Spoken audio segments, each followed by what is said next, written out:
আপনাদেরকে আমরা ইসলামী ছাত্র শিবির সমর্থিত একটি প্যানেল থাকবে। আমাদের সেই প্যানেলের ইনক্লুসিভ করার সর্বোচ্চ চেষ্টা করছি। যেমনিভাবে আমাদের ঢাকা বিশ্ববিদ্যালয়, জাহাঙ্গীরনগর এবং রাজশাহীতে আমাদের প্যানেল রয়েছে, চট্টগ্রাম বিশ্ববিদ্যালয় প্যানেলও তার ধারাবাহিকতায় ওই সিস্টেমই হবে। সেখানে নারীদের অংশগ্রহণ থাকবে। সেখানে যে যে বিভাগগুলো রয়েছে সেই বিভাগে কাজ করার মতন ইতিপূর্বে তাদের অভিজ্ঞতা রয়েছে, এরকমের দক্ষ নেতৃত্ব নিয়ে আমরা আমাদের প্যানেলটিকে গঠনের চেষ্টা করছি।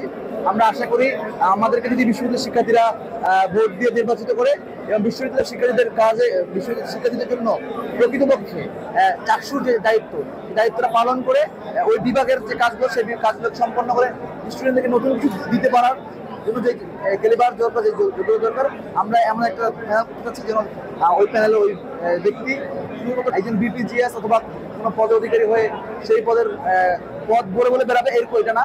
আমরা চেষ্টা করছি যেন ওই পদে আসলে সে কাজ করতে পারে, ওই পদে তার যোগ্যতা আছে কিনা সেই বিষয়ে খেয়াল রাখার জন্য চেষ্টা করছি। আমরা এখন পর্যন্ত আমরা আমাদের কোনো প্যানেলে কোনো প্রার্থীর নাম ঘোষণা করি নাই। আমরা আগামীকালকে অফিসিয়ালি আমাদের প্রার্থীর যে প্যানেল সে প্যানেল ঘোষণা করবেন।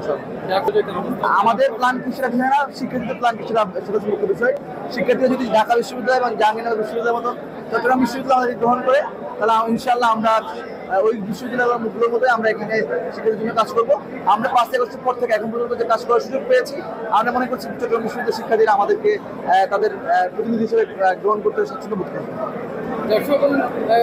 আমরা প্ল্যান বলতে আমরা তো সেই শুরু থেকে আমরা শিক্ষার্থীর জন্য কাজ করছি, শিক্ষার্থীদের অধিকার, শিক্ষার্থীদের কল্যাণে আমরা সর্বত্র কাজ করার চেষ্টা করেছি।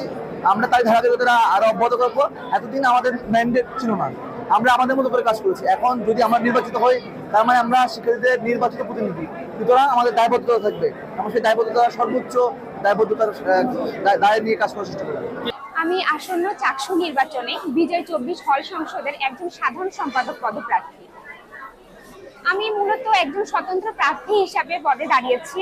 এর কিছু কারণ আছে, কারণ আমি চাই আমি একজন সাধারণ শিক্ষার্থী হিসাবে আমার বিজয় 24 হল সংশ্লিষ্ট সকল আবাসিক এবং অনাবাসিক শিক্ষার্থীদের প্রতিনিধিত্ব করতে। আমি প্রত্যেকটা মানুষের দেখা যায় বিভিন্ন রাজনৈতিক মতাদর্শের সাথে জড়িত। তো আমি চাই আমার এই দায়িত্বের ক্ষেত্রে কোনো প্রকার রাজনৈতিক মতাদর্শে আবদ্ধ না থেকে আমি একজন সাধারণ শিক্ষার্থী হিসাবে আমার দায়িত্ব পালন করতে চাই।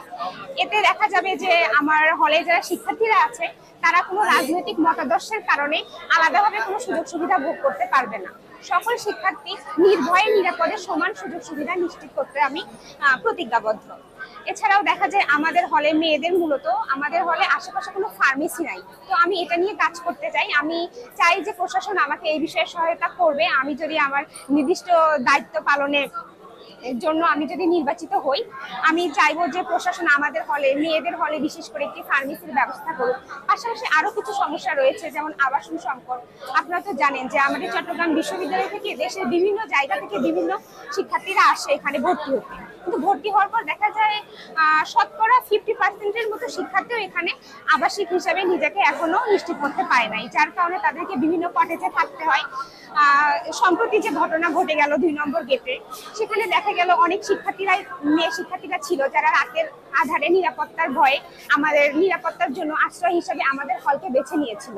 সময় আপনারা একটা বিষয়, আমরা প্রশাসনকে শুধু দাবি দিব কেন, ওনারা একটা নির্বাচন করছেন, নির্বাচন উপস্থাপন করবেন, সেই নির্বাচনে সাধারণ শিক্ষার্থীরা সবাই যাতে অংশগ্রহণ করতে পারবে সেটার উপস্থিতি ওনারা নিশ্চিত করতে হবে।